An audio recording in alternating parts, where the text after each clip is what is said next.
Welcome, everybody. This is Kartik, and we're just going to wait a couple more minutes for a few more hackers to join in, and we'll get started right after that.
Hello, everybody. I am super excited to kick this off and welcome everybody here. So a few of us are still joining the Zoom call, but as of right now, we have about 180 people in the Zoom chat and about a little over 50 that are just watching this live directly on YouTube and Twitter. So there's over 200 people watching this live right now, and I am excited to begin. So I am Kartik. I'm one of the co-founders of ETHGlobal. You may know me from the 50 emails I sent to all of you in the last few days. And it's my pleasure to welcome everybody here for Hack Money. Now, I wanted to give some context into what made us start this event. So we've been thinking about doing an online event since last November. And we spent the last 5 months really trying to understand how online is different from in-person events, especially events that are catered for developers. And not only that, how do you actually ensure that you can scale accordingly and scale up and make your reach broad from a developer standpoint without compromising on some key things that we think are essential into having a really good developer ecosystem. So we've been doing a lot of the in-person events right now, or as of until now.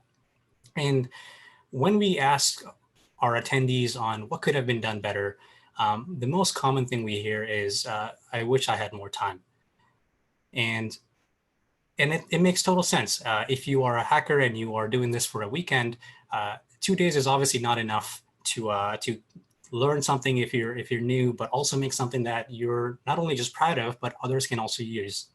And on top of that, you kind of want to sleep too. So there's not a lot of hours for the things that you want to do. And it works really well as a playground to experiment, but we wanted to actually have a bridge to continuity on what happens after you come up with something over a weekend, especially if you're just curious about the space. So that's just kind of on the hacker side. Obviously, needing more time to build your project is a great thing, but on top of all of that, oftentimes you need a lot more support and a lot more help from anywhere from mentors to other people who can help you be unblocked from a technical standpoint, or just people you would want to get feedback from. What if you're interested in making this ready for your friends or family to use, or somebody else on the internet to just play with it? What are some of these things you would rather ensure before it gets into the hands of general audience? Those things you don't really get to figure this out. So what we wanted to do was offer a way for us to play with that as a narrative and see if we can solve that and offer this as an online event. Of course, the recent events around the world did push us into making this decision faster. So with all of that, I am extremely excited to say that today is the official kickoff of HackMoney, and I'm super excited to have all of you here listening to me from all these places in the world. So the most obvious thing that I want to address is HackMoney is specific to DeFi. It is a DeFi-only event, and compared to the other events we've done, they've been very broad in terms of what you can work on. And the reason was, as we were learning about how we can actually make this efficient for the experience for a developer, but also the general experience for how we actually make this really cool and insightful and just productive for our mentors and our sponsors and you hackers, we wanted to just double down on things that we see are clearly working really well. And as we looked at the hundreds of projects we've seen at all the other events, we saw that DeFi was an obvious thing that everybody was super excited about, and the number of projects that leveraged DeFi primitives kept on growing. So not only was this growing the fastest, we also found this to be like the most amazing community that is there to help everybody out and help each other learn and grow and build cool things off of each other's work. And we get to then also focus on the experience exclusively and make sure that everybody in this space, particularly DeFi, is there to help you achieve your projects and get them to that next level. And also, let's face it, money Legos are super cool. And I just want to see all the cool stuff that all of you have mentioned in your applications. So 4 weeks ago, we announced this whole event, and the response we got was incredible. As of this morning, there are 300 hackers, a little over 300 actually, that have registered and staked and confirmed their participation in this event. They've indicated on their dashboards that there's going to be over 60 projects they're going to be working on, more so rolling in as people decide what they want to do. We have people from a little bit over 45 countries. I feel like there's a lot of them on this call right now, and people from 15 different time zones. So of course, the next 4 weeks are going to be fun in us coordinating a lot of the events we have planned for you, but I am super grateful that all of you are able to join us on this call and are excited to spend your your evenings and weekends and nights and mornings with us here. We have some of these are some of the countries that hackers are participating from. I saw a lot of the city names in the chat here on the Zoom call, and I'm happy to say that we have people from every continent participating at this event. And that just makes me super excited, because not only do we just prove that this truly is a global phenomena, we also get to make things that are super interesting to all of us and bring in all these diverse perspectives from everybody across the world and use each other's work and ideas and ideologies to make something that others would also love to use. And yes, I know that Antarctica is not here yet, but we can go into the whole legalese for if that's an official continent in a country that has permanent residency or not. So don't give me too much flack on Antarctica. So one thing I realized was that 2 of the slides just got missing, and I'm going to have to make this up as we go along. So essentially, HackMoney is an ETHGlobal event. And ETHGlobal, if you're not familiar, is an organization that runs events across the world. And the goal for us is to bring in more Web3 developers into this ecosystem. We've done 15 events so far. HackMoney will be our 16th event and also our first online event. And over the past 2.5 years, we've had people, or over 10,000 people apply to hack at these events. We've seen over 1,100 projects come out of these events, and we've had people from over 80 countries now physically present at one of our events. And that to us is amazing. Of course, there's so many other trade-offs when you're doing something in person because you are physically and fundamentally limited by geography. But this is what's exciting about doing this thing online. So some of the cool things we've seen come out of, well, actually, one thing I forgot to mention was, as we kind of did the DeFi events, we saw that not only were we able to get 300 of you to participate in RSVP, we also got all these amazing companies to be part of the mentors and sponsors for this event. And all of them are here. Some of them are on this call. Everybody else is definitely on Discord to support you and actually help you understand and build stuff on DeFi. And this is kind of what makes it super interesting because not only do you have access to all these DeFi projects and being able to talk to the engineers, the developers, the founders there to understand their perspectives and how you can actually build something that scales, but you also have access to over 21 of these mentors who are here to help you anywhere from getting technical feedback to understanding what you should do in terms of getting advice on how do you think about scaling your project, to thinking about marketing and distribution, to even investing if you want to take this to the next level. And we're super excited to sort of offer that, and we're adding a lot more people to be able to help out as mentors and just be there to support you in any form. And this is why we get super excited. So this is my correction to the slide. ETHGlobal, you already know what that is because I just talked about that. But we've done all these events, and this is why we get super excited for HackMoney, because over the 1,100 projects we've seen so far, some of the cool ones that you think about are projects like Set Protocol, 1inch Exchange, Ethereum, CryptoKitties, and even the origins of Gitcoin. All these come from ETHGlobal events, and we've seen just the amazing things that they've been able to accomplish in the place they have in our community. But imagine what would come out if you had 30 days instead of 2. And after reviewing every single application for this event and hearing about all the things you're excited to build about, I can comfortably say that I am about to be blown away by everything we'll see in about a month. And I can't wait to see all these projects and use some of them directly on a day-to-day basis, because everything you're all working on is extremely exciting. So we have 45 minutes for this call. I wanted to make sure that we had an hour or so. What I want to do actually is just give you a high-level overview of what the next 45 minutes will look like. We want to definitely cover how this hackathon is going to work over the next 30 days as you kind of build and start hacking. We want to address a handful of questions that we've been getting over email and on Discord, which is, how does team formation work? What is a check-in? How can you get help? Or what are some of the prizes that I can win? And also, it's not just about saying I'm working on a hackathon and just disappearing, coming back in a month. We actually have a lot of things planned over the course of the next 4 weeks, where we're doing a lot of talks, AMAs, panels, and workshops, and also just actual casual hangouts where all of us just kind of join in, and anywhere from just talk over voice to collectively watch movies and other things. So I have all of that I want to cover in a few minutes. But before that, I actually wanted to invite 3 special people on this call and have them actually talk about their experiences in the world of DeFi and just cover sort of the things that they're excited about. And that's Linda Xie from Scalar Capital and Spencer Noon from DTCC, and Austin Griffith from the Ethereum Foundation, where Austin helps a lot with the developer experience. And I have a bunch of questions I want to ask them. I want them to kind of tell us about things they're excited about. And also we'll have the opportunity to ask them questions. So if you have any questions as an attendee, feel free to ask them on the Zoom chat, and we will be able to bring them up here on this call and ask away. So with that, please welcome Linda, Spencer, and Austin to our virtual stage. Hey guys. Hey, how's it going? Perfect bow tie, Austin.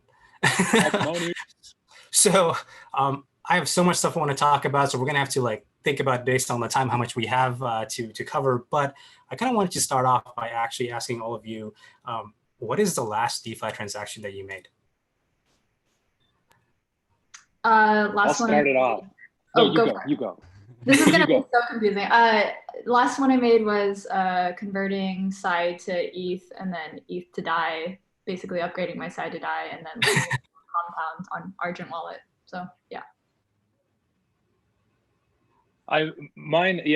Does it count if you're moving ETH to DAI? I definitely was doing that on localhost earlier, but I'm just gonna do it right now. I'm going to invest 500 DAI right now in Compound, and I'm done with Argent. It was that easy. I think Spencer's about to top this. Oh no, I was gonna say my last DeFi transaction was doing pulled together pods, which is the newest feature that. That's awesome. Now with that, let's actually start off with some introductions. I'd love to hear a bit more about each of you, and just kind of have everybody else watching also know who you are. Sure, I can start. So I'm Spencer Noon, head of crypto investments at DTCC Capital. And I also run Our Network, which is a newsletter. It's a community-driven newsletter, and we focus on on-chain metrics and network health. Linda? Oh, hi. I'm Linda. I'm co-founder of a crypto fund called Scalar Capital. Previously, I was a product manager at Coinbase, and I'm also an advisor to 0x. Really big fan of DeFi.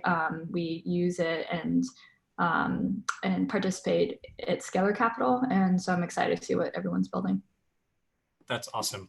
So let's start off with something, some high-level basic stuff. There's a lot of stuff happening in the economy, and we've seen the traditional markets crash or go up or down. And my question to you is, I guess, as you kind of think about or see what's happening in the rest of the world from an economic standpoint, how do you think that affects DeFi and the crypto ecosystem? Austin, you want to go first and then intro yourself too? Well, yeah, actually, so I'm going to go back to my introduction because it's going to feed into my answer to this question. Basically, I'm a lowly builder in the space, so I don't know a ton about DeFi. I know about building blocks and putting them together and making code, but I don't know a ton about geopolitical stances on stablecoins. So I think that I am a builder, and thank you everyone for being on the call, but I'm going to basically yield that first question to someone who knows more about what it actually means. Do you want to go, Spencer? Sure, I can take it. Can everyone hear me okay? I heard there was some microphone issues. Awesome. So I think it's an interesting time, right? In DeFi and traditional finance and the markets, we're kind of moving from this period of stability to volatility. And so when you think about what that means for DeFi, a lot of the apps that we've had have been very simple, kind of put your stable coins into a money market fund or something like that and generate some interest. And it's enough interest because it's 5 or 6 or 7% where that's meaningful. And now what happens when interest rates are so low that I'm making 0.5% on an annualized basis? It's really, really nothing. And so I think founders and entrepreneurs need to think more about what are the different use cases that will work in this paradigm.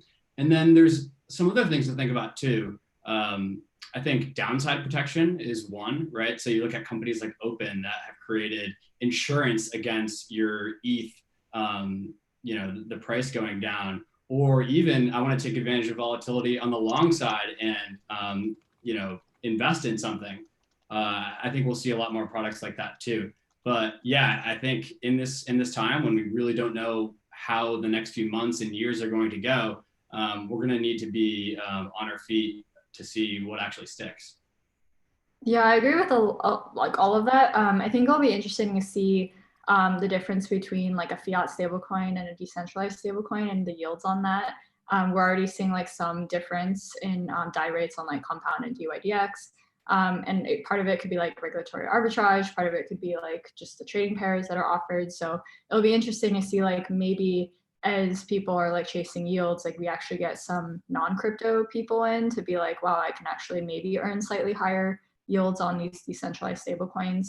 Of course, that'll bring it down too, but it'll be interesting to see. Like, I think it's really difficult to predict right now. I think like though, the whole like macro news has actually been a really good narrative for crypto. I think like just like the Fed printing historic amounts of money will actually like bring more attention to Bitcoin, and people are going to start learning more about Ethereum and like DeFi through that. So like I think that overall like this is a good opportunity for crypto to build really cool things that like are going to reach non-crypto people as well.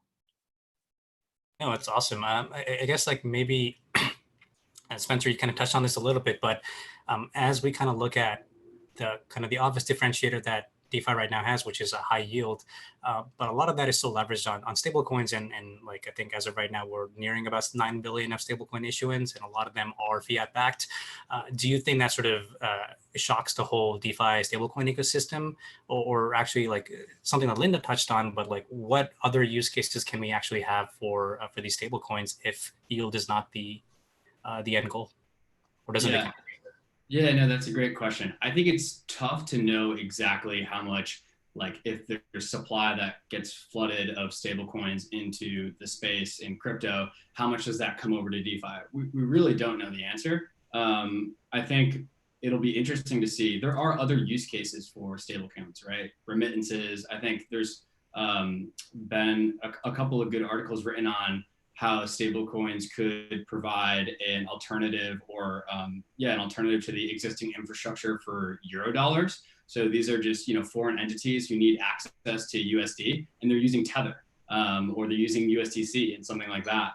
So who knows? But I do think one of the things that we do know is that the rails of these stablecoins, they're very seamless and they're very easy to use. Oh, it's awesome. Yeah, I think that that adding stablecoins to a lot of different projects in the space that have historically had ETH will actually make it a lot easier to use. And I think Augur V2 is a really great example of that.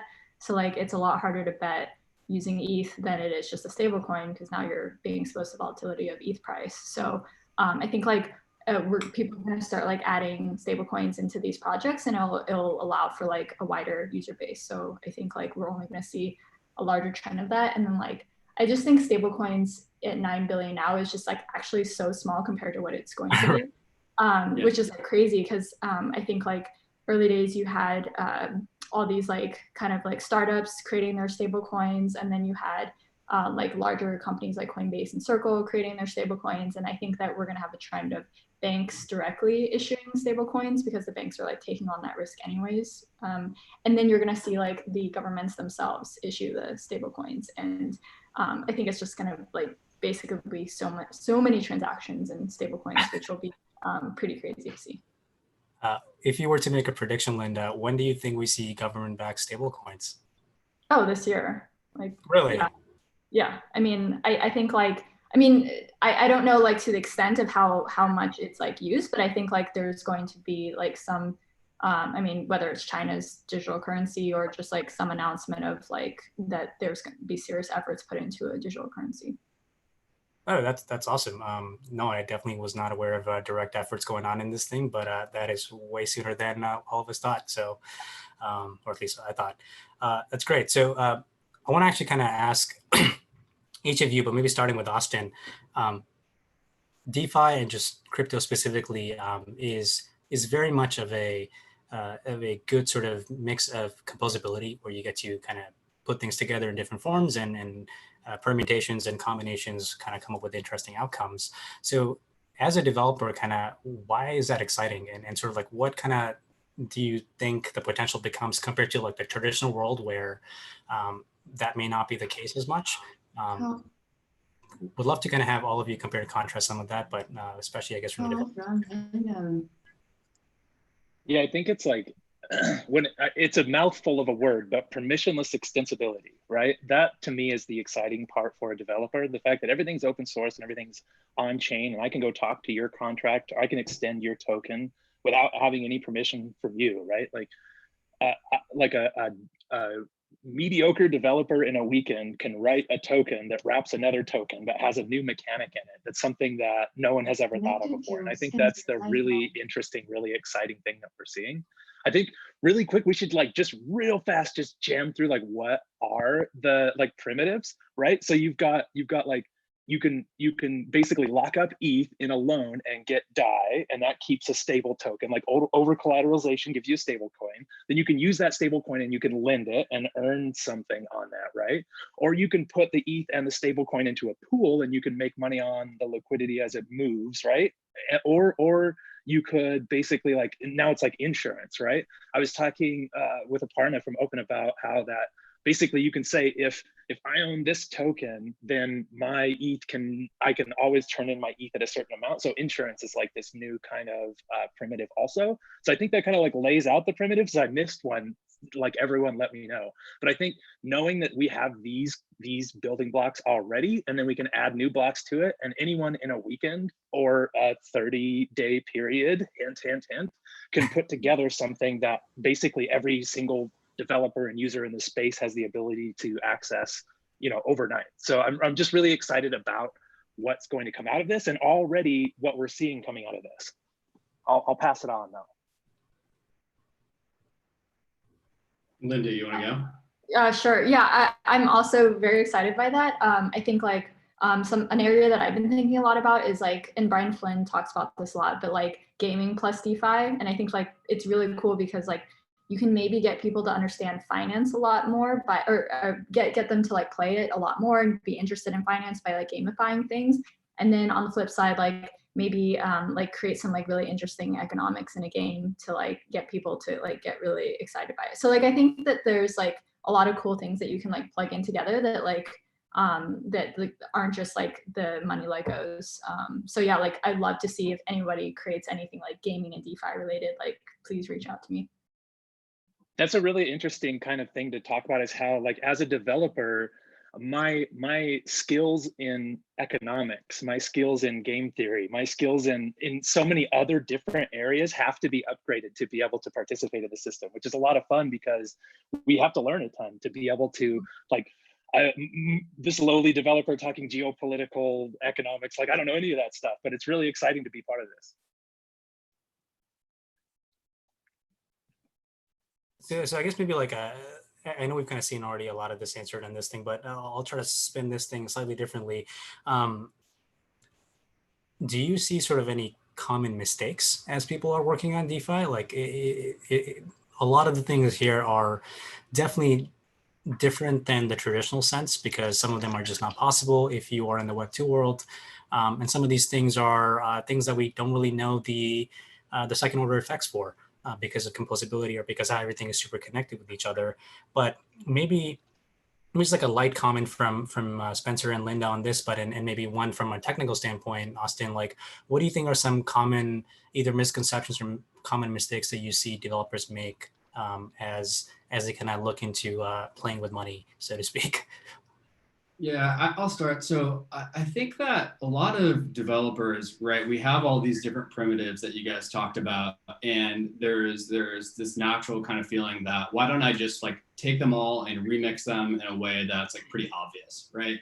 And the more that I've seen projects like that, it's the ones that they obviously take those primitives, but they use them in really clever ways. I mean, Austin, we were talking about this yesterday. I think Pool Together is the perfect example. anyone can It's so create clever. tools together in a relatively short period of time, right? But it took an extra jump to be able to do that. And yeah, I think there are other examples of that too.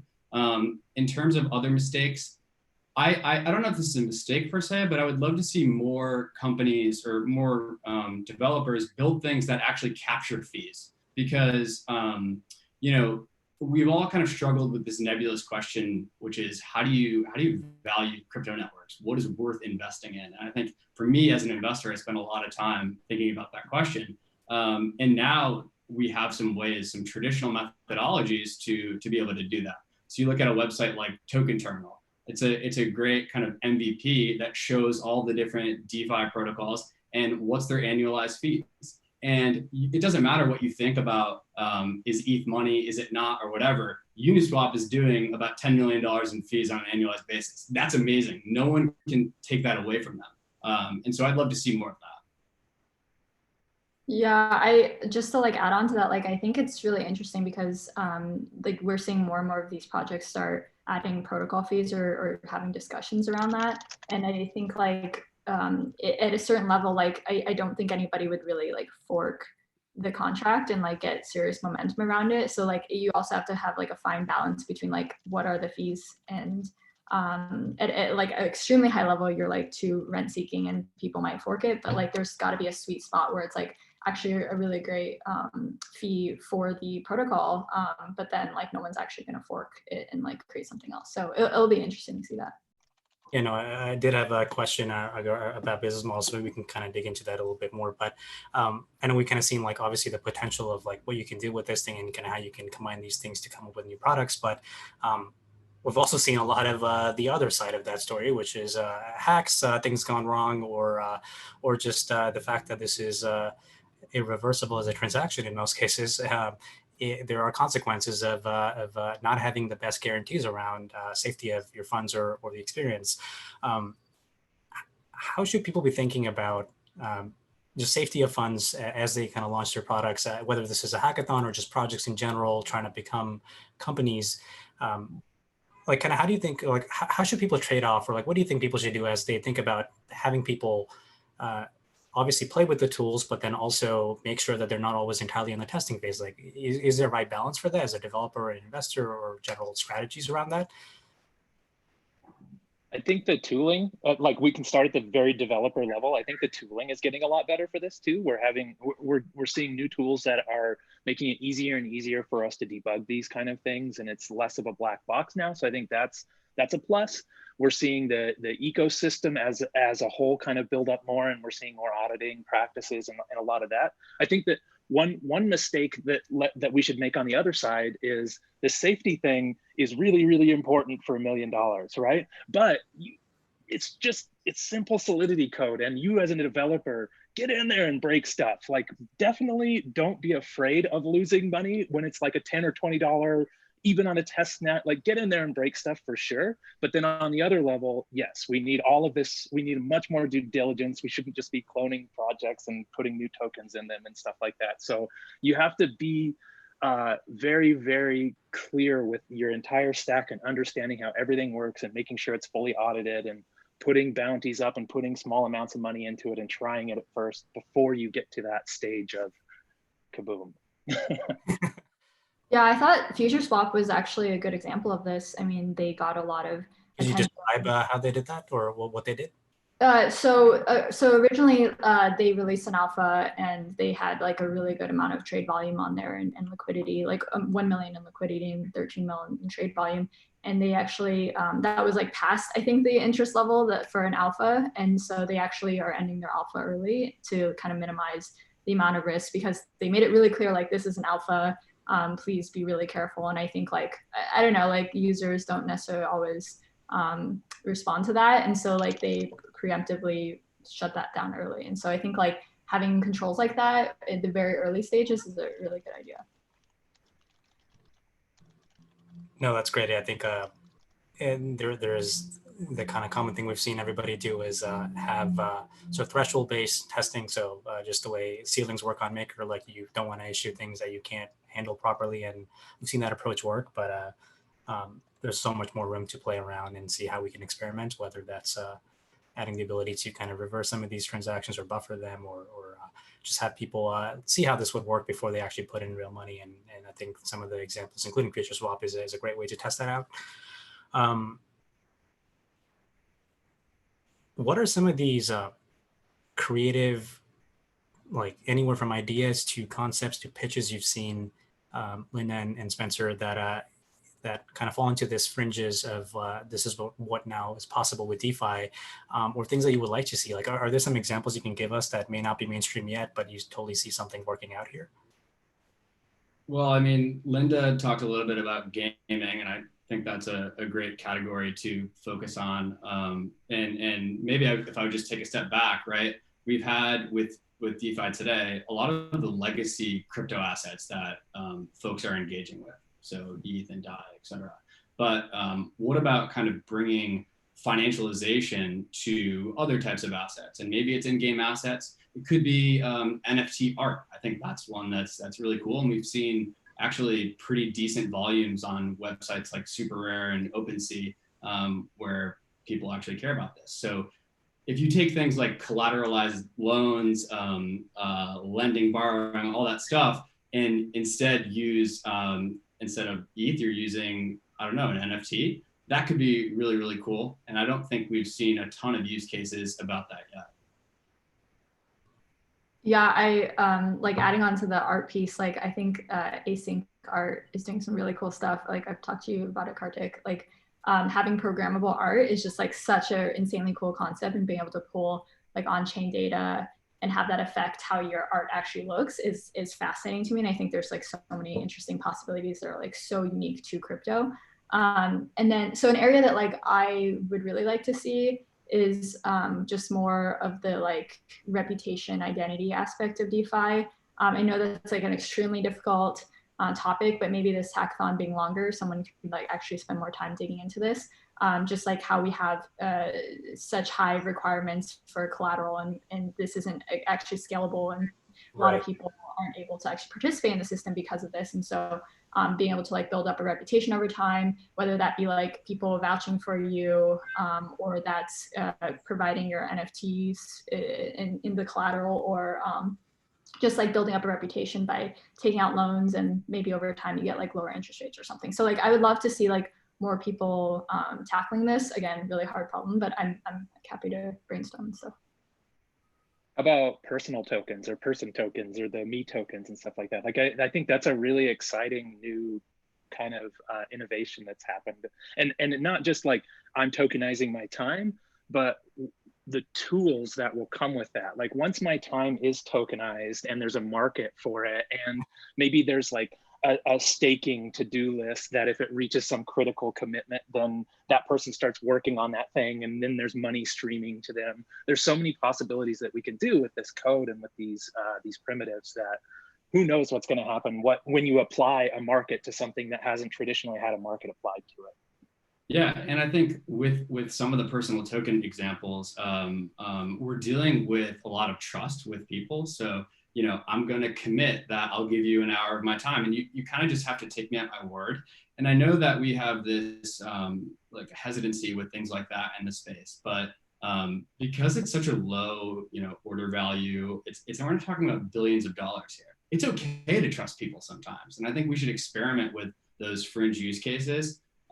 Because I personally think they could just like spawn some really creative ideas. Yeah, at best you can just buy an insurance policy against somebody's time in case they cancel that meeting. So Good point. no, it's just I think Austin, you put it really well.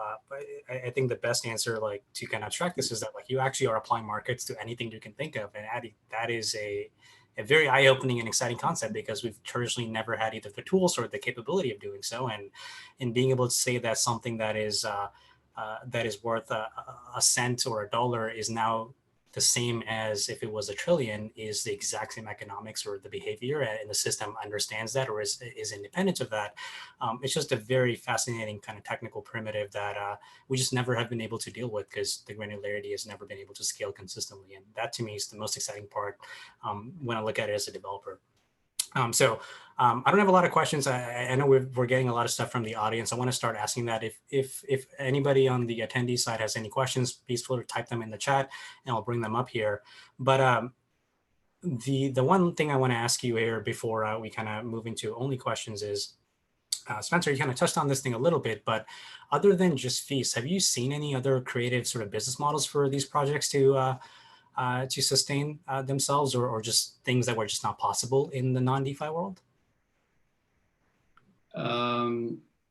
Well, I think in terms of business models, when you really break it down to their core primitives, they do end up mirroring what we have in the real world, right? And so there is that kind of element of value capture. So a crypto native example of that, I think, would be burning, right? Not a lot of people are burning assets in like the real world, but maybe also things like aggregation, right? If we talk about the unique things that you can do with composable DeFi primitives, that's one that I think more people should spend some time on. You obviously have 1inch and some of the DEX aggregators, but there are other use cases for DeFi that we could probably aggregate as well. Is I guess like maybe do you see what you just said at odds with sort of or not odds, but do you think that actually is the only way you can actually have a system that cannot be easily forked? Because a lot of that is about the liquidity effects, or just the aggregation part of this, where things become either successful or more efficient.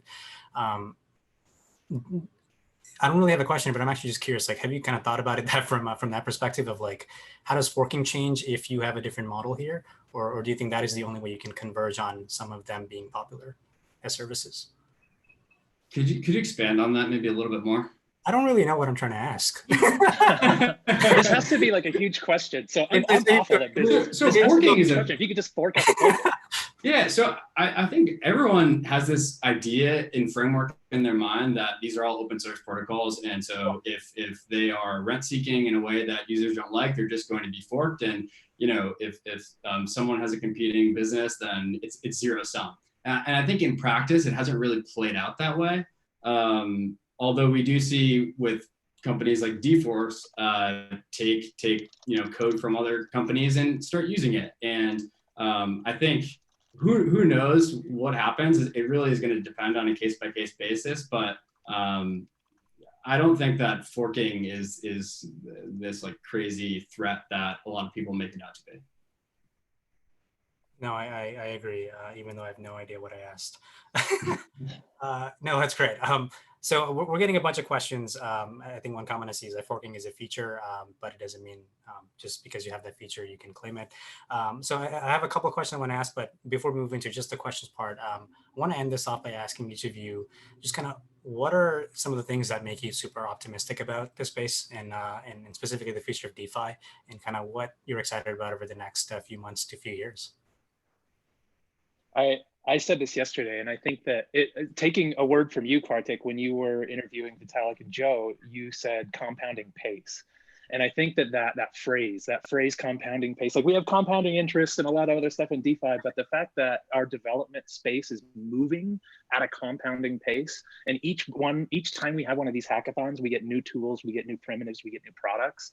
I think that we're reaching an inflection point now, specifically with tooling, where our tooling is now built with developer experience in mind. Instead of building a tool to get a job done, we're building tools to make it, great to use and to build on. And I think that we're at a specific point right now where we're going to see a lot of tools and a lot more of these primitives come out, and just anyone with a free weekend or 30 days is going to be able to sit down and just apply force to this in a way that we don't even understand yet. And I'm really excited about that. Just the tooling, the ecosystem, the primitives, and just that compounding pace pushing us forward faster and faster. No, that's right. I want to give Spencer and Linda a chance. Oh, yeah, your point on your screen, it's the other way for me. But oh, there we go.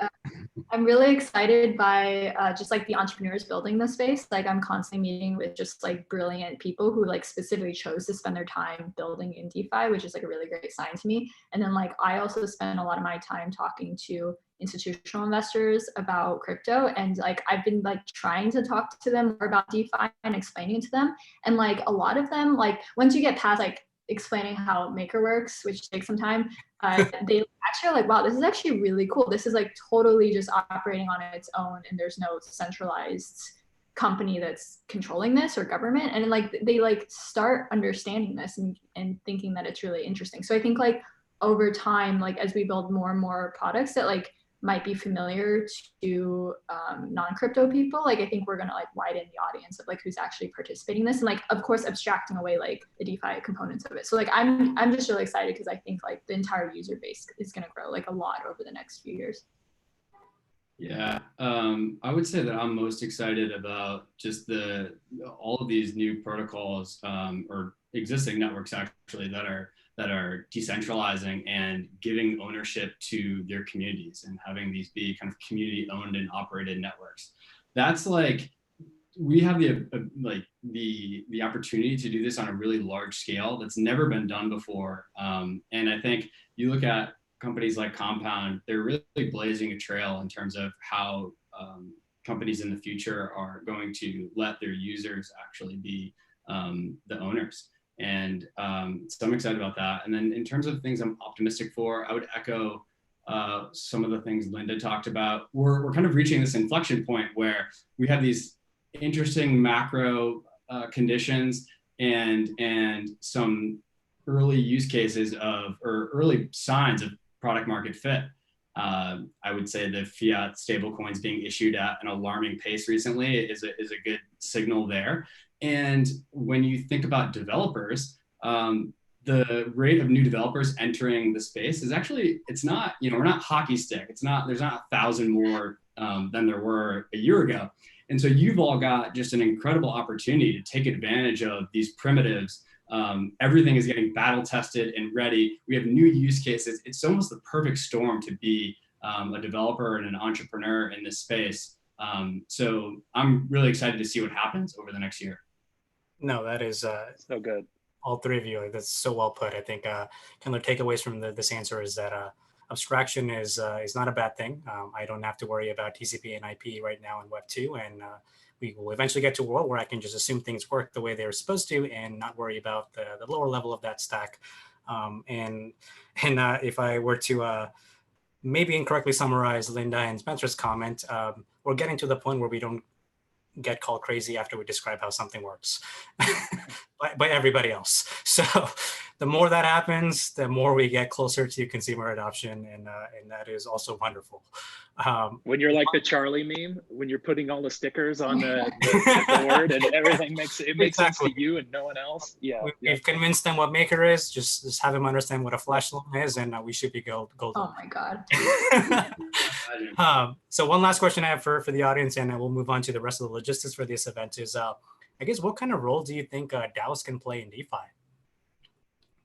Whoever wants to take that. I want to tap on that just a second. Like the DAO part, I feel like we've gone too far away from what a DAO was supposed to be. Like the A in the DAO meant that it was automated and there were markets that were happening. And a lot of DAOs I see now aren't very A. So I'm hoping we bring the A back to the DAO. But I'm just going to pass it on from there. I'm all for experimentation at small scales. Like I don't think like we're at the stage where like we can have a DAO be managing like large sums of money, but like I think that DAOs are actually really interesting, and like I'm glad to see like a resurgence of that after the DAO hack. And so like yeah, I think that that's really exciting to see, and like people taking small pools of money and like investing it in different crypto projects like has been a popular use case I've seen. So yeah, like I'd love to see more experiments. Yeah, I'm not super excited about the A in DAO, but insofar as we're decentralizing capital pools, using kind of voting and other crypto mechanisms to deploy money and kind of run a business, that's super interesting, and we're obviously going to see more of it soon. Perhaps we'll see a lot of these interesting things we talked about here in a month from our hackers. So obviously all of you will be up to date because you are also on our Discord, but I wanted to thank Linda, Austin, and Spencer for taking the time today, and really appreciate you sharing your thoughts in this space. Thank you so much. Thanks for having us. Happy Friday. Happy Friday. There's so many good names in this chat too. So many people that know more about DeFi building than I do. It's great to have everybody here. Yeah, I'm extremely excited. So what I'll do is I'm going to go back to the PowerPoint and we'll just cover some of the logistics stuff. And I have a handful of information that I want to relay about our sponsors and our prizes. So we'll go into that and get this back on track. So back to HackMoney. We have an amazing set of sponsors that are here to help you make this the best 4 weeks for you to make your project come back to life. Not back, just come to life. And I want to thank everybody here that kind of made this possible. A lot of them are here spending all of their time and hours to make sure that you're successful. And with that, I'd like to thank each and every one of them. And that's Aave, Compound, Uniswap, the Ethereum Foundation, UMA, ENS, Chainlink, Balancer, Saya, P-Tokens, OpenGSN, Pull Together, Portis, and Starkware. All of them are on our Discord, and they're there to help you, and you can message them and get some help if you're stuck on anywhere from understanding how they work to some SDK or code related changes, questions. And they're also going to be offering prizes, and I want to offer a few of them to kind of share a few thoughts about who they are and what they're doing. And we're gonna have a quick few words from our three of our sponsors, starting off with Aave. And Stani from Aave just has a short video for us to watch, and I hope you get to hear what Aave has to say. Hi everyone, my name is Stani. I'm from Aave. Aave is a decentralized money market where you can deposit different kinds of assets and earn, and also you can borrow these assets against a collateral. Aave is also pretty well known from flash loans, where you can borrow liquidity without any collateral as much as there's reserves in the protocol.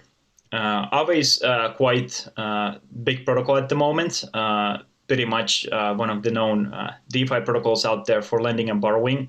And one of the interesting things about Aave is that we try to embrace a lot of composability and innovation around the ecosystem, and not just the Aave ecosystem, but Ethereum and DeFi ecosystem. Now, this is very interesting hackathon because it's basically focused on DeFi hacking, and it's more longer than the previous hackathons that we have been participating and sponsoring and mentoring in the ETHGlobal community. So in this particular hackathon, we are basically looking like how well you can innovate and how finished product you can actually build within the time span that you have. There's plenty of time, but also good to know that time goes quickly. So my advice for everyone is that get a plan set up and start just building. And one of the things we are kind of encouraging people to do is basically try to apply DeFi into something that might help anyone, maybe in real life, maybe some kind of a way to provide price stability, for example, for farmers or any other kind of application. And second thing we're trying to embrace a lot is yield hacking, which is one of my favorite topics, and I personally like to practice, is basically trying to get more yield. As we all know, liquidity is the network effect of DeFi. And to get more liquidity, you basically need to get more yield for the depositors or your users. So that's like one of the things we're looking for here. We have different kind of prices here. So basically, there is up to 5,000 ADI for grabs for the most coolest, innovative, and basically inspiring hacks that you can actually build. And especially like if you do very cool things, it doesn't have to be complex, but something really cool that involves other projects or is very beneficial to the whole ecosystem, that will be pretty dope. And also part of the hack money is, I think, making money more secure. So if you are trying to hack in a way that you are improving the whole ecosystem or basically showing a new way to actually make the ecosystem more secure, that's very appreciated and definitely will get extra highlight from us. Besides the ADI prices that we have, we also have a backpacks that we're giving out, and we'll send you whichever time zone you are. So this is like an official Aave hackback, and it has a USB charger, and also we're giving up Aave socks. Not this one. This is used one, but basically, if you hack on Aave, you will get your very own Aave socks, and this is a pretty cool model actually. That being said, I wish you all good luck. Have very fun, and try to come up with cool things. And if you are stuck or something, don't mind. Try to ask help. There's plenty of people here around, and everyone is pretty much reachable. We're in Europe time zone, but we'll try to stay awake whenever serving as many time zones as we actually can. Thank you all, and have a pleasant time. Thank you, Stani from Aave. And just to kind of summarize, Aave is awarding 5,000 ADI in prizes, where you get 2,500 in ADI for the first place, and 1,500 and 1,000 for second and third place, respectively. Next up, I want to actually call up Adam from Compound, and they'll cover Compound's sort of presence at this event and all the prizes that Compound is offering.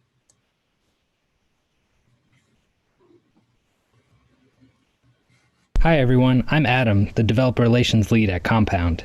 I'm really excited to see what you all build in the HackMoney DeFi Hackathon. Compound will have 2 bounties with prizes of CUSDC. You'll also get to hear from us in a DeFi panel where we'll discuss some of the challenges in DeFi. Date for that is TBD.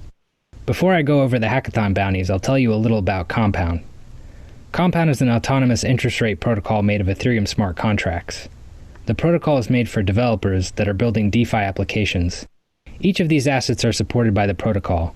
Users can supply or borrow any of these assets using Solidity smart contracts or a Web3 library like Web3.js. When applications supply an asset to the Compound protocol, they begin earning a variable interest income instantly. Interest accrues every Ethereum block, which is about every 15 seconds, and users can withdraw their principal plus interest at any time. In addition to supplying, users can also borrow assets from the protocol. For example, if a user supplies $100 worth of ETH, they can then borrow up to 74 USDC. This works for any asset combination based on the posted collateral factors. Check out the Compound homepage to see several applications that have integrated the protocol.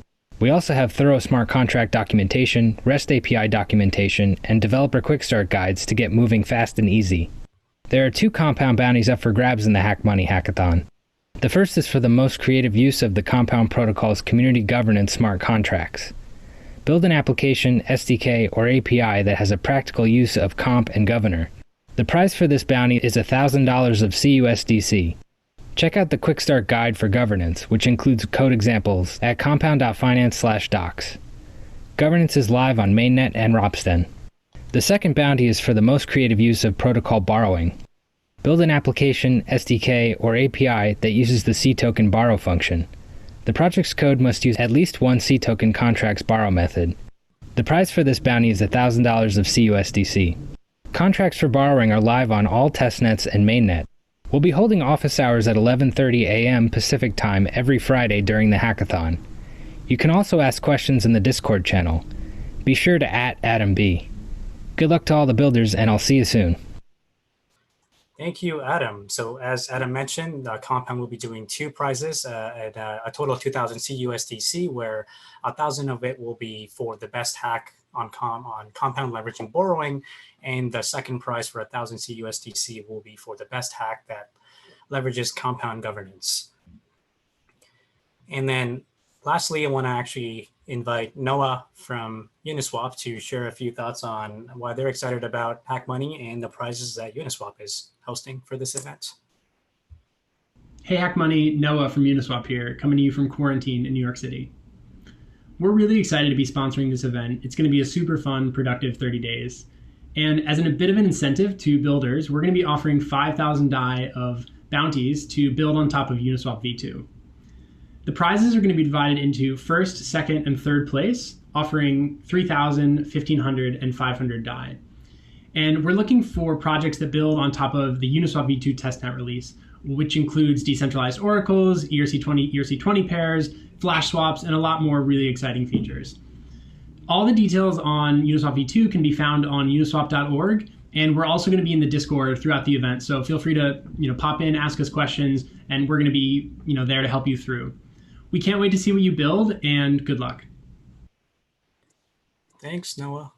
We have $5,000 of DAI in prizes from Uniswap, where 3,000 of the prize money will go to the best hack that leverages Uniswap v2, and then they'll have 2 additional prizes of 1,500 and 500 DAI for second and third place for also a hack that leverages Uniswap v2.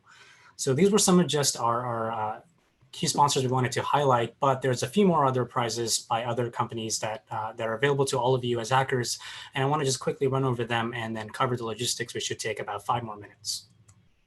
So Chainlink is also hosting a prize for $5,000 in total, where the most compelling projects that use Chainlink in their hacks will get $2,500, $1,500, and about $1,000 in Link tokens. Then we have UMA, and UMA is awarding $2,000 to 2 projects that equally sort of leverage the best use of an interesting interface that leverages synthetic tokens, and then the best way to incentivize and provide liquidity to other priceless synthetic tokens. Then we have P tokens, and P tokens will award $4,500 to the top 3 teams that utilize P tokens. Then we have ENS, and ENS will award $750 total in prizes, which is going to be broken down into 5 $150 in ETH to the top 5 projects that make a good or interesting use of ENS integrations for their hack. Then we have Portis, powered by ShapeShift, and Portis will award $3,000 in ETH or DAI, and this will be for a project that best uses the Portis SDK to integrate users. Then we have Balancer, and Balancer will be awarding $2,000 in prizes, where $1,300 of it will go to the best project that uses the Balancer protocol, and a runner-up prize for $700 that also leverages the Balancer protocol. And we have OpenGSN, and they will be awarding $1,600 in prizes, where a $1,000 grand prize goes to the best use of GSN to Paymaster, and 3 $200 prizes for another meaningful use of the gas station network for a better UX for your hacks. Then we have the Saya network, where Saya is going to be awarding $1,400 in prizes, which will translate into 2 500,000 Saya coins to a project that best leverages Skynet integration, which is their decentralized CDN service.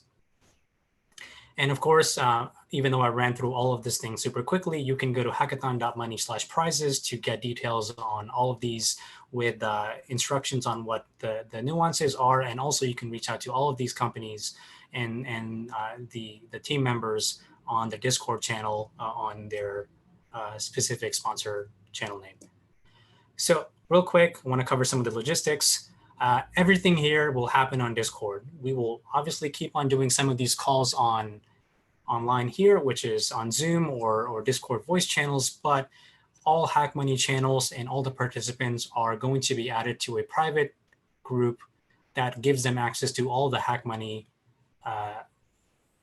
specific channels, where you get to talk and interact with mentors, you get to talk and interact with sponsors, you get to join a lot of our ad hoc and scheduled events. Like we have a cafe channel that we will just be just doing casual voice chats, and we'll have a handful of other kind of fun sort of sectioning there of things we can do over the next month. But the only thing you have to make sure is if you go to hackathon.money/Discord, you will be given a link to join our channels. And if you have RSVP'd and staked properly on your dashboard, you get to put in your Discord username, and this will give you access to the private channels on Discord for HackMoney. If you have any problems in this process, or you're stuck, or you don't see any of these channels, please reach out to anybody on the ETHGlobal team, and we'll be able to help you with getting you access to everything. So some quick questions I wanted to address. The first one is, just how does this hackathon work? We'll want to keep this thing super simple. The hackathon begins today, which means as of right now, you can start building your projects and you can start coding with your team or by yourself. There's a maximum limit of 5 team members per submission. So if you are working with a team, you can have up to 5 people and you can declare them on your dashboard again.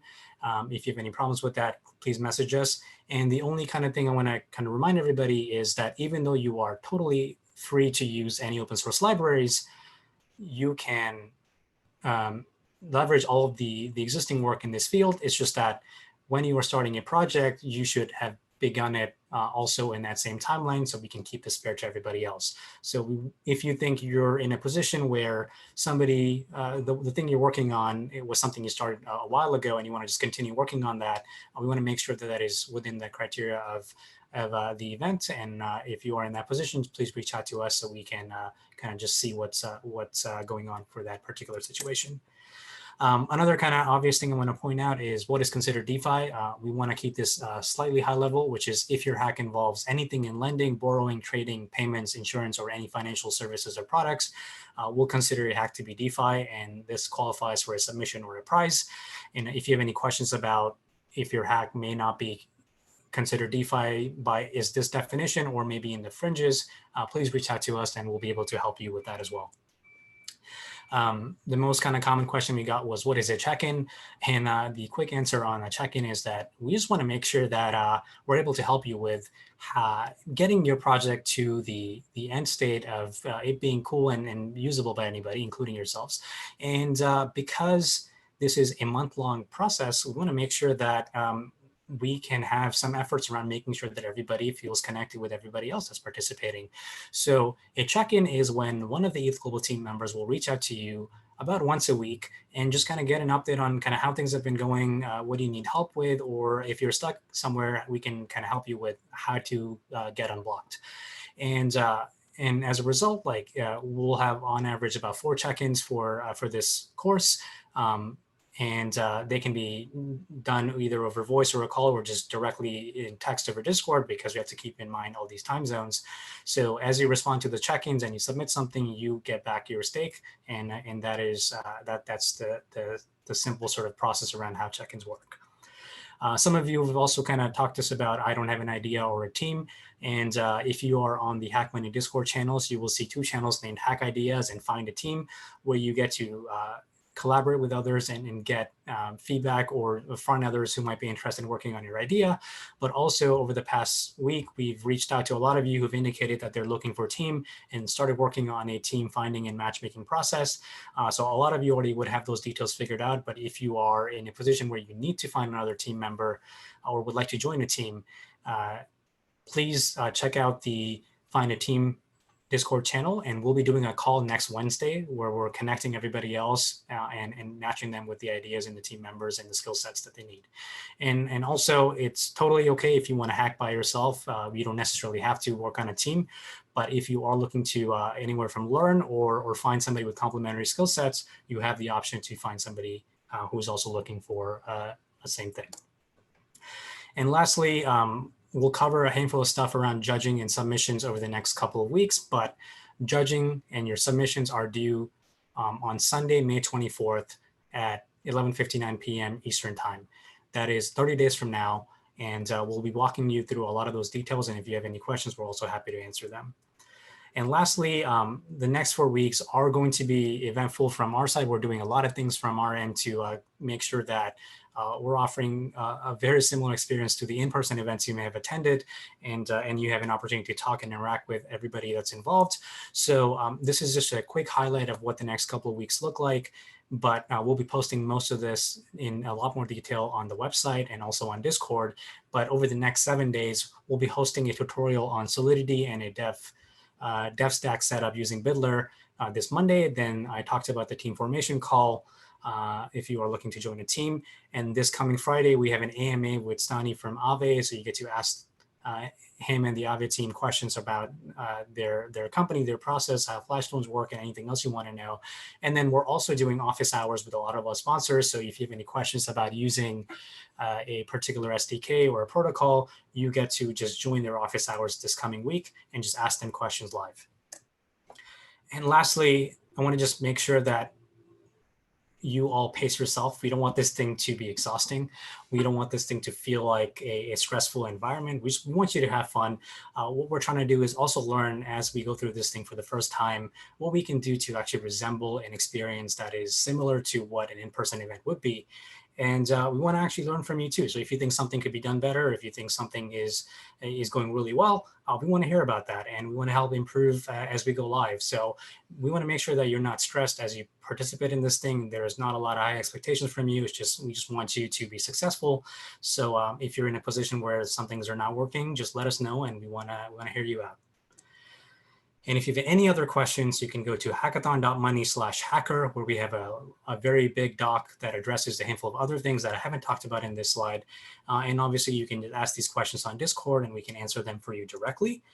And lastly, please be respectful. Harassment and abuse is not tolerated in any capacity. We kind of put our code of conduct forward as you were filling out in RSVPing for this event.